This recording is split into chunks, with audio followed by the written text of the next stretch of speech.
That moment when you realize your entire set looks like an Easter egg.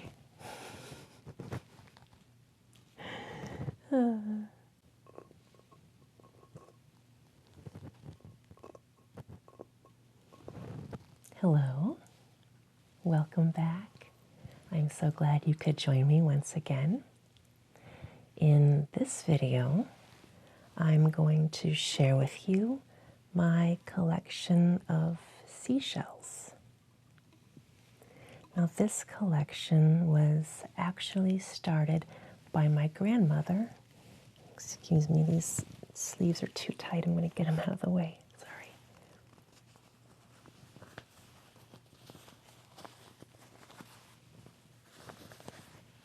Like I was saying, my collection of seashells was actually started by my grandmother, and I've been adding to the collection. So some of these shells that I'm going to show you are very, very, very old, like this one right here. Now, it's not a huge collection because I only collect seashells that appeal to me aesthetically in some way. Sometimes it's the color, or sometimes it's the pattern of colors on the shell, or sometimes it's the shape that I find beautiful, and I'm really, really picky. So that's why my collection is small, but they're shells that I really like. I have shells in many different sizes. This one right here is actually coral. These are my larger ones here, and I'll tell you more about these. And I keep my smallest shells in this little pink bowl right here.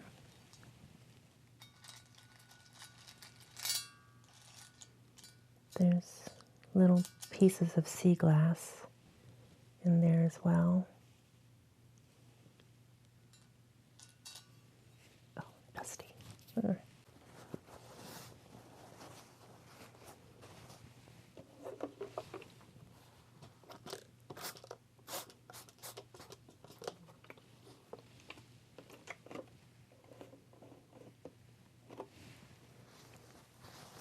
I've been neglecting my housekeeping.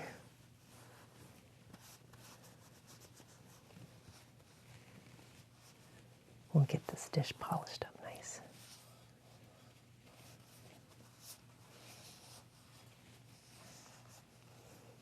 This dish is really old too. It's Murano glass from Venice, and it was bought by my husband's grandmother a long time ago, I think. About maybe 30 years ago or so. I think longer than that.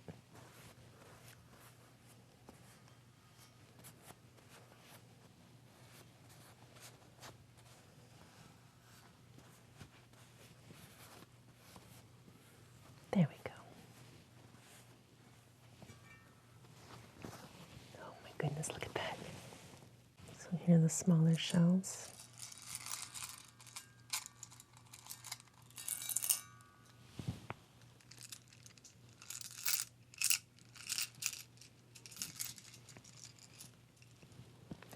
I'll be using these smaller shells in an upcoming video that I'm really looking forward to doing. It's going to be an arts and crafts type video, and I hope you'll like it.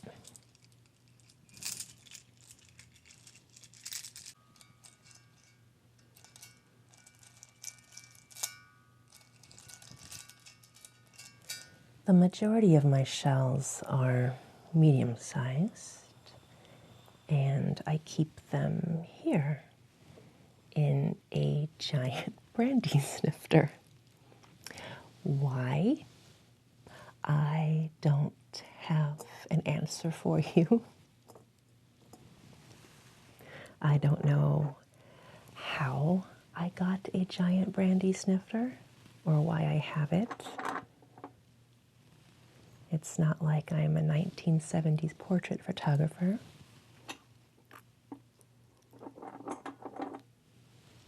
Oh, I love the little orange color on the inside of this one.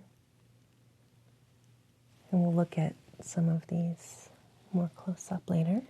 For those of you not familiar with middle to late 20th century American kitsch, there used to be a very popular style of portrait photography that began in the 1960s and continued into the 70s and well into the 80s, in which portrait photographers would take a normal portrait of someone and then they would superimpose that portrait so that it would appear inside of a brandy snifter.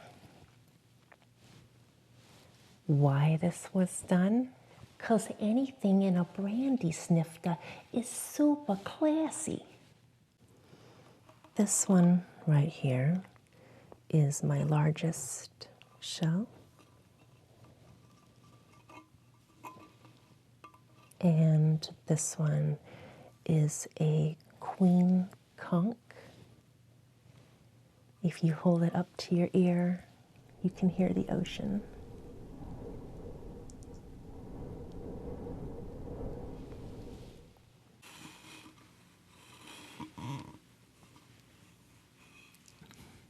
The conch grows in a spiral. If you look at the top, you can kind of see it spiraling around.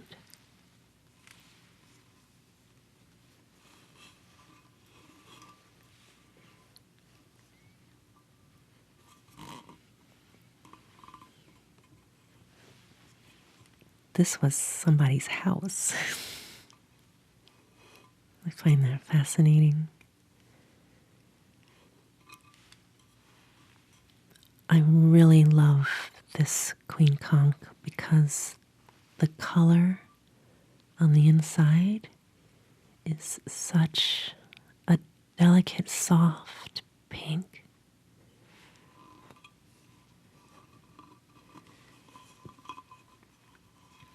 And on the outside, I like the kind of almost like stripes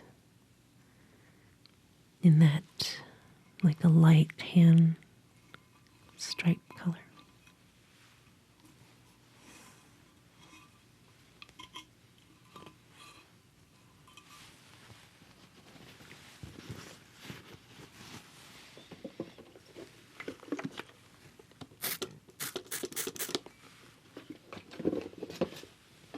It needs to be cleaned. There's like little black marks on the inside. I'm not sure where those came from.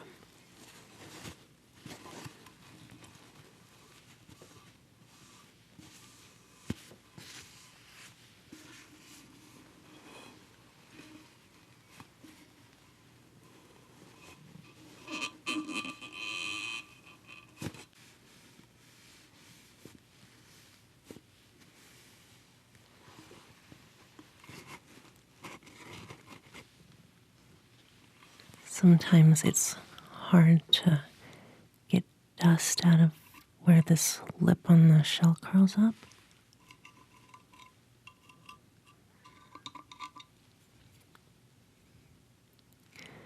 The outside of this shell, when I cleaned it, I painted a thin coat of satin polyurethane on the outside of it to give it that slightly shiny look and also to preserve it. I did not paint anything on the inside. So this shine that you see here, this is all naturally from the shell.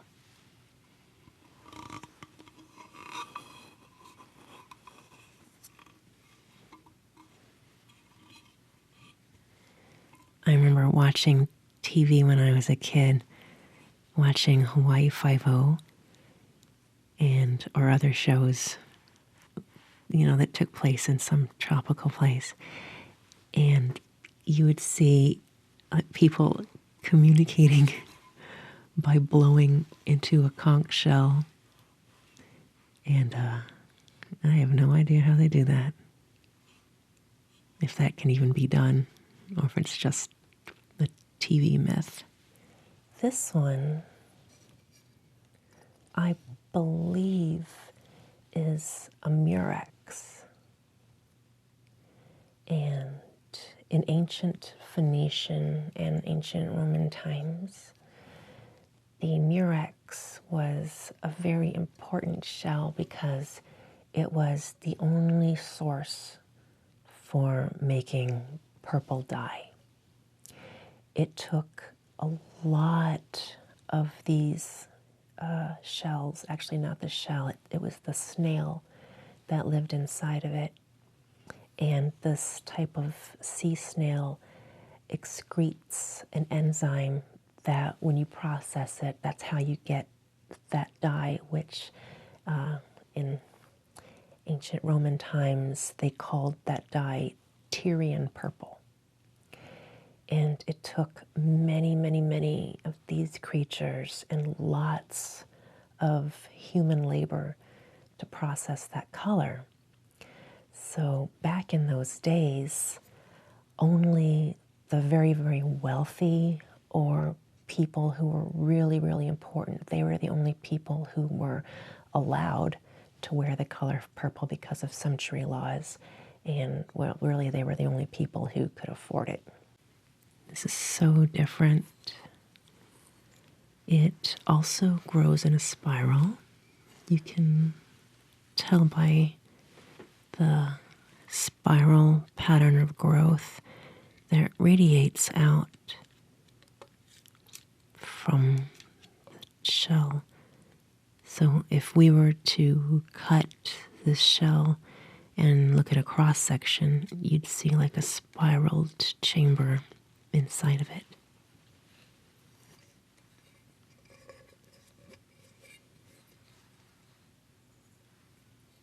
This shell, I did not paint polyurethane on the outside because, in my opinion, I think it looks better left alone. Like left with a matte finish.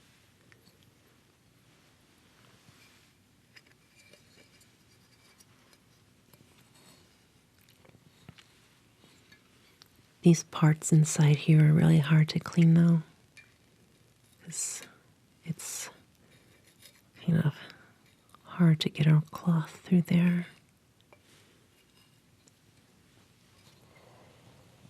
This shell is an abalone. This one is really, really old. I have never seen a modern abalone shell that's this big myself.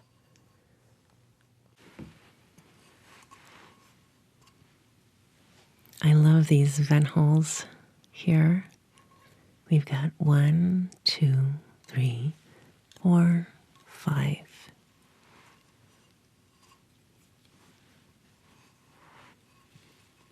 I love the color variations in this shell. I'll try to tilt it and hopefully you can see the colors shift. It's a very pale, iridescent, almost like an oil slick effect with blues and greens and pinks. I use this shell as a soap dish.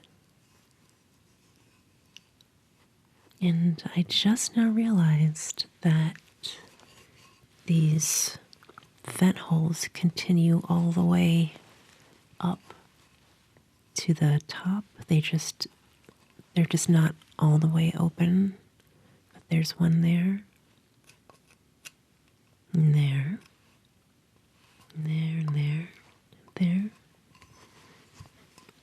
And it looks like a very tiny one right there.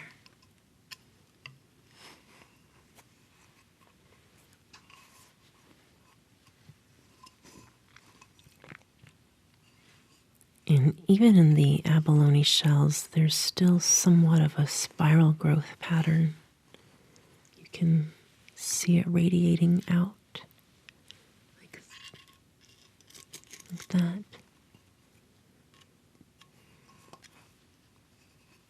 And I love the almost like a dark salmon color on the outside.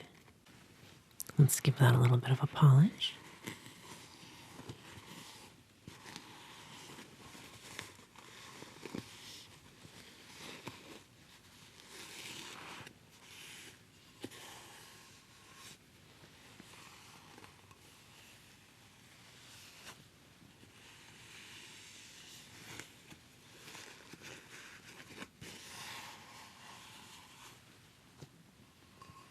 Here are my brandy snifter shells.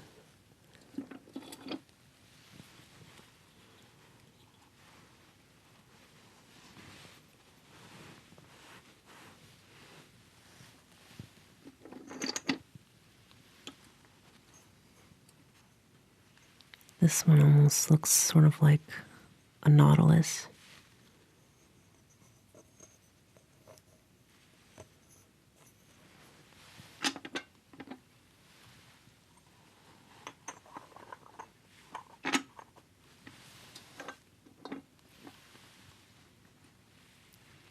I don't know the names for all these different shells. Well, this one, I think this is called a cowrie. And I've seen these in different sizes. This is kind of like a more in the smallish, medium size, but you see them in necklaces. In some places, the cowrie is used, or it was used, as a form of currency.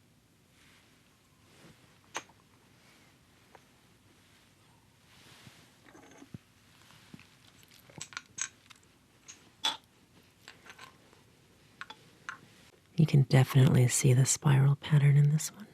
It's got something inside of it. It still has dirt inside of it.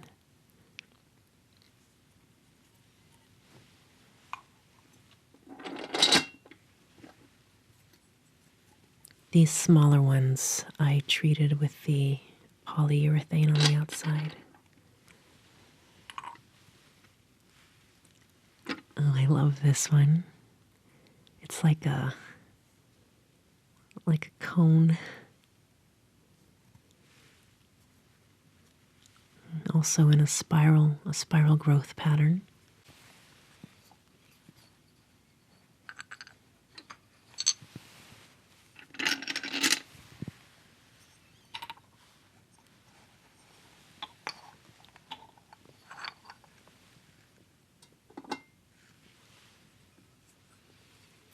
I don't know what it was about this shell that fascinates me. I think it was like that, like a brown lavender color that I liked. And the stripes. I love the stripes on this one.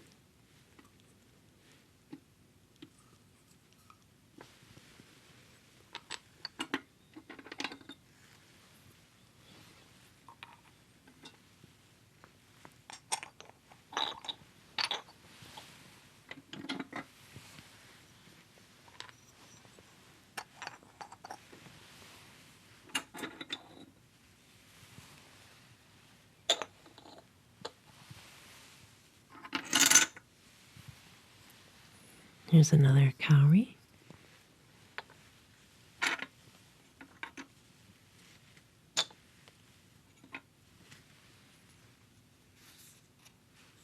is, I guess that one, I'm not sure, is that a scallop? Bivalve type shell.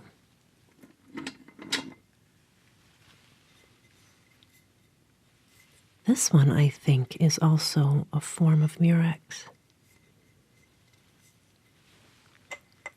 Murex shells have those long, spiny points.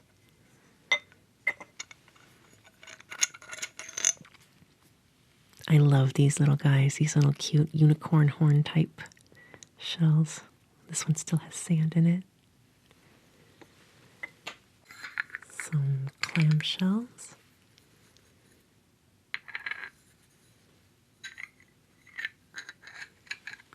You can use these as little serving dishes too.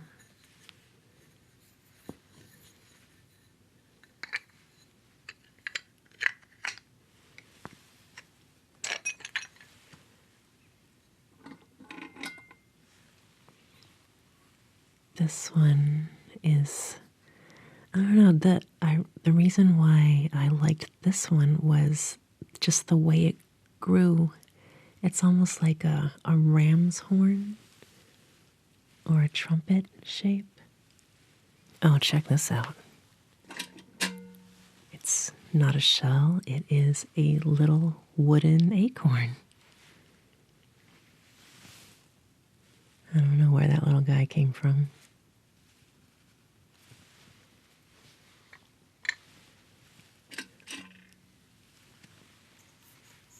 Here's another one that I did not put the polyurethane on because I liked leaving it matte. I loved the matte look on this. Here's another one of those conch shells.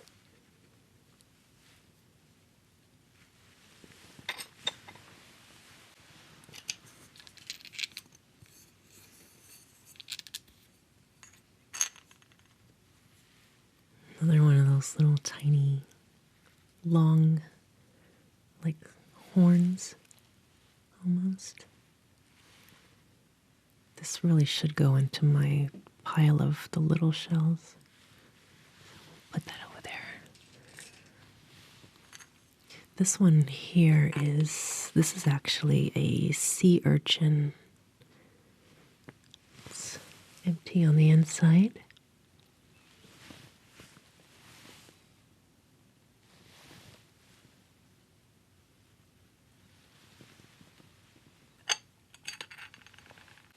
All right, I'm going to attempt to organize these. You can probably see my little microphone stand here. I'm using a fish as my microphone stand. Because only the best for me. Just kidding. So I'll leave, that's the only sea urchin I have, so he's just going to have to go off on his own.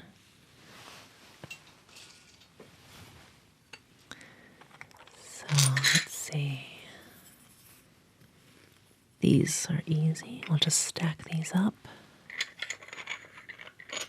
Put the biggest on the bottom.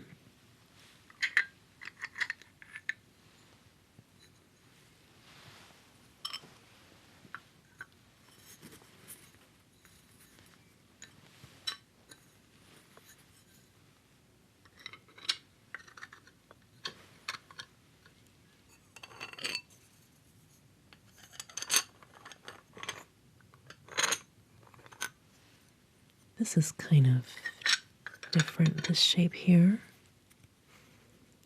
I love this, it starts real light here toward this part. And then as the pattern goes toward the edge, notice how it gets wavier.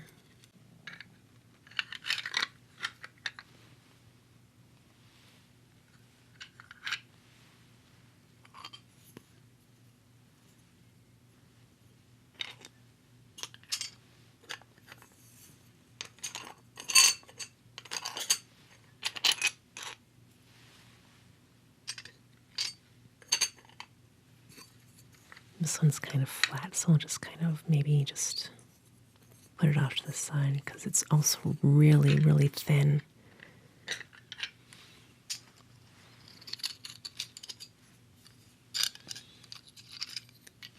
When I was a little girl, I used to do, when we had arts and crafts in school, I would take little shells that I found and I would drill a hole through it, or I would have my dad drill the hole for me, and then I would paint it and make a necklace out of it.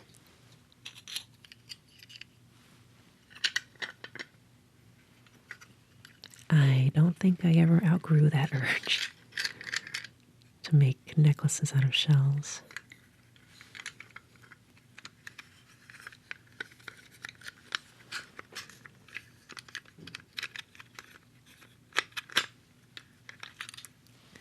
So these are my bivalves.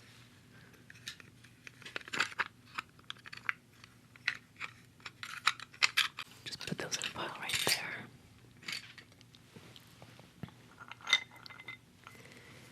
This guy is in a class all to himself, so he can go at the bottom, right there. We'll make room.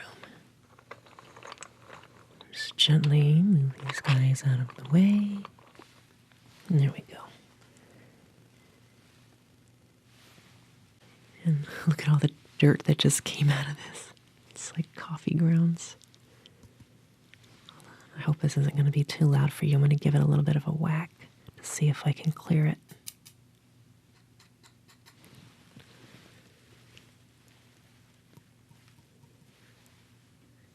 And there's still a little dirt in there.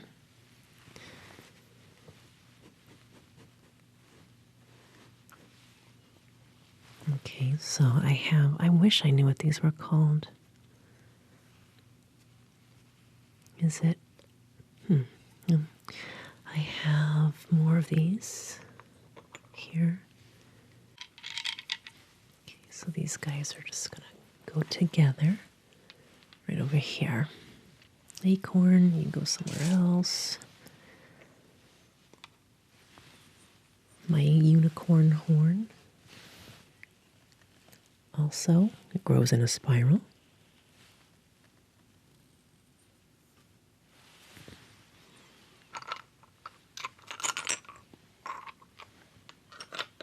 There's another one. More dust coming out of it. Oh my goodness, this is so full of sand. There we go.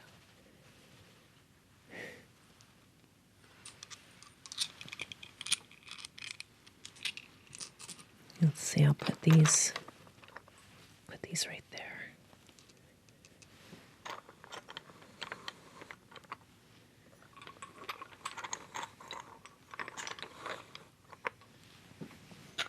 Oh, here we go. I don't know why I didn't see this. Oh, this one's gorgeous. Look.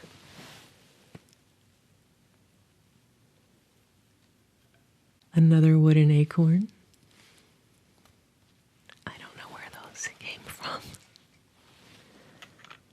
Let's see. These ones, I kind of call them ugly pretty.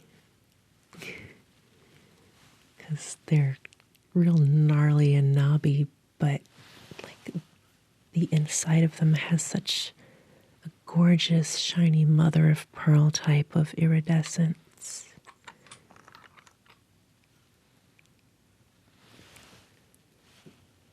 You don't judge a book by its cover. You've got to look inside and see the true beauty of the shell.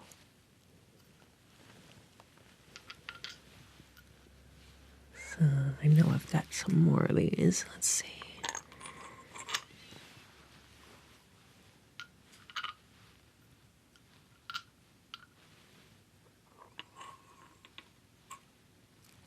This one's bigger.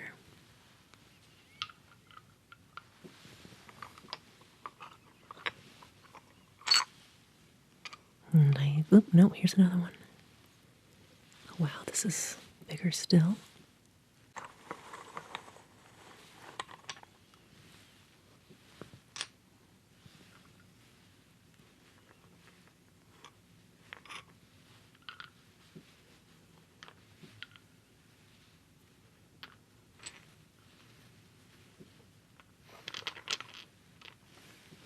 This one, there's something inside of it. It looks like bits of the shell are peeling away. Let's see if I can scoop out the rest of that. It doesn't want to come out. Let's see, hold on. It's coming out in flakes.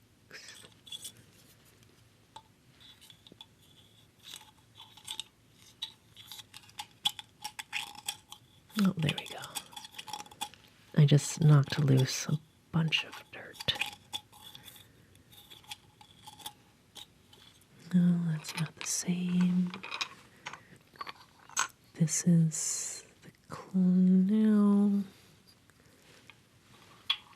I wouldn't really call these exactly the same type because this shell here has more of a pointy extension that comes out from the top, and this one keeps a really a kind of flat spiral.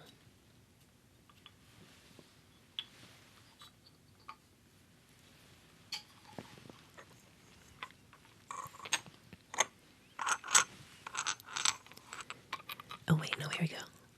Wait. Aha. Okay. This guy's going to be by himself, but look at this. These are the same, they're both the same type. You can kind of tell because of I call this the shoulder, these little knobby bits here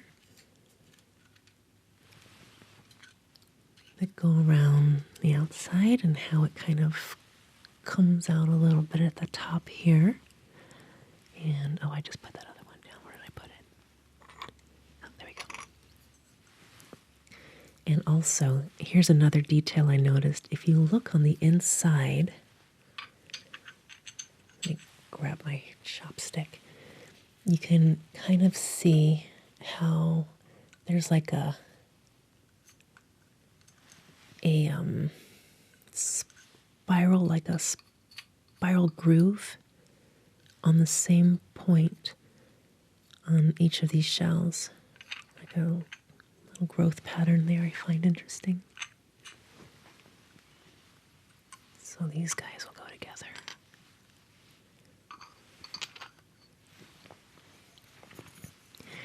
My nautilus, if that is what it's called, I have several of these. There. That one.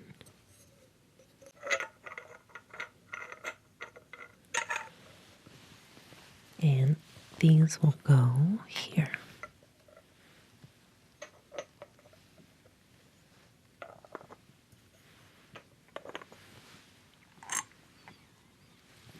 These are very much alike, just different size. They have like, almost like a frilly little skirt on the outside. Now, this one, very similar, but a naturally paler color. Let's look at the inside.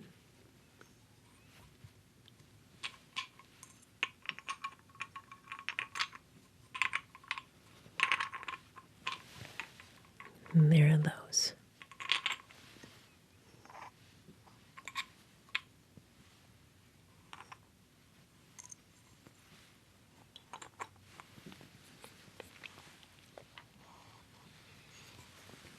And then you have my cowries. Here's one, here's another.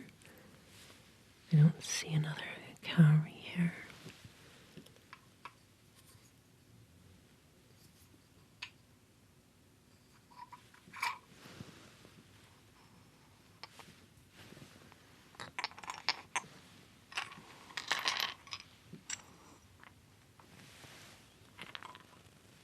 And then these two guys are very similar.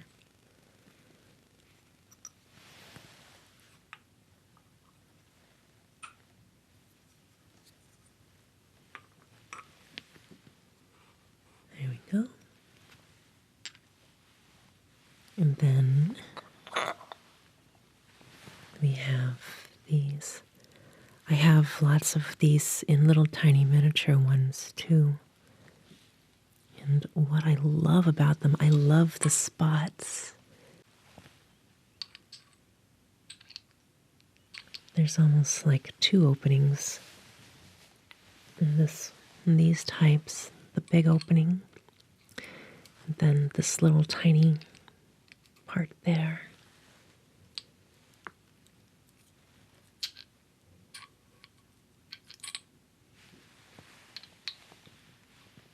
And I'll put these right here.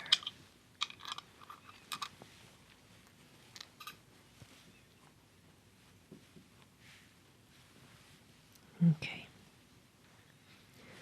This guy is in a class all to himself. I don't have anything else like this one. This one, what appealed to me about this one was the grooves of how it grew out. It's got these cool grooves. And I also like the iridescence on the inside of this one. Oops, dropped it. Let's put it right. Stuck it right there.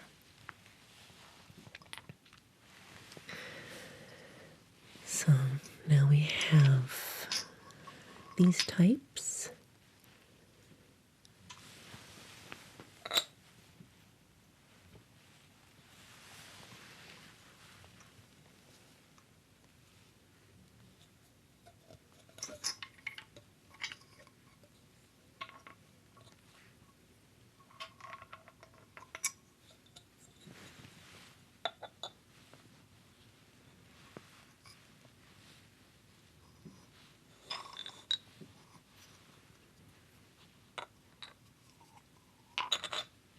Okay. This one, I don't think I have anything else like. Well, let's see. I don't know. I don't think these are the same because these grooves go in different directions. These grooves go this way. And this one has grooves that go this way.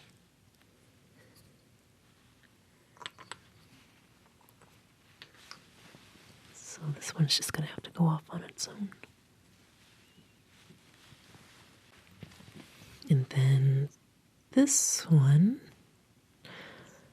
I'm not sure where I would put this one. I don't think well, no, I don't think these are related at all. Maybe by a little bit.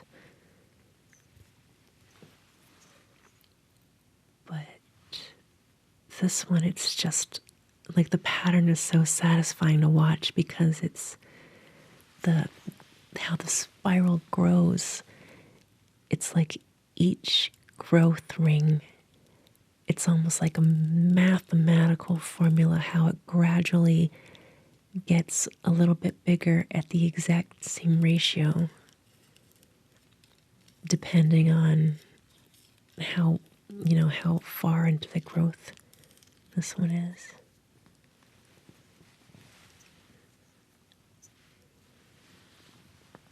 That one I'll just put across the top.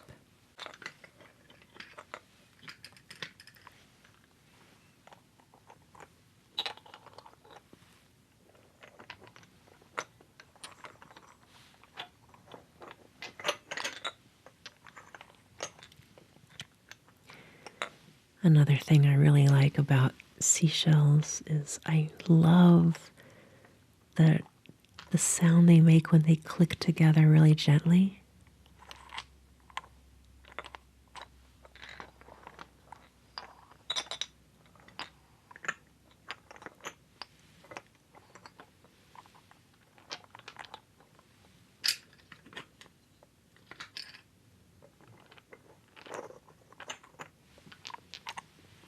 Here are those tiny ones. I'm going to pick out the bits of sea glass. Let's get rid of some of these really beautiful pieces of sea glass, though. And I'll just put them in a little pile right here in this corner. Little yellow piece. Whoops, it's slippery little buggers. They want to jump away from me.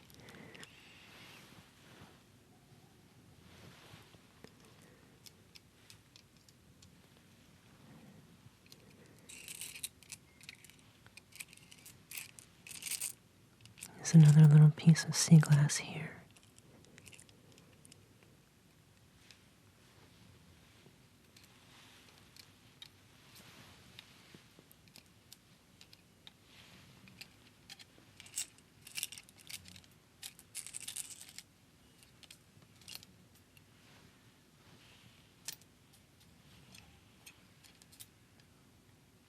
I love these pink pieces of sea glass. Those are gorgeous. Here are my tiny, teensy tiny little bivalves. And I'll just put those in a little row all for themselves. Right here.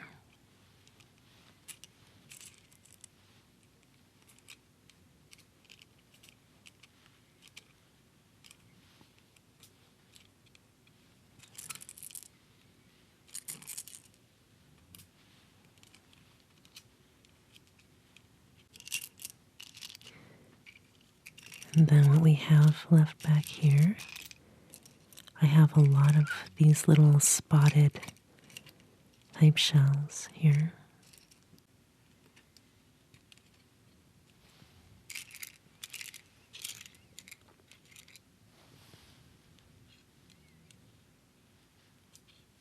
And then the sea urchin is just going to have to go off on its lonesome right over here.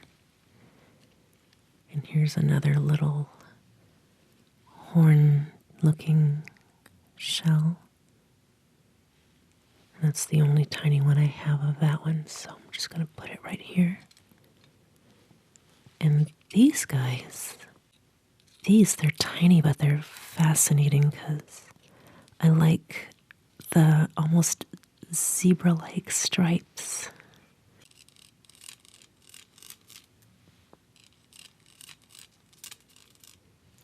If you liked this video, please tap that like button and don't forget to subscribe.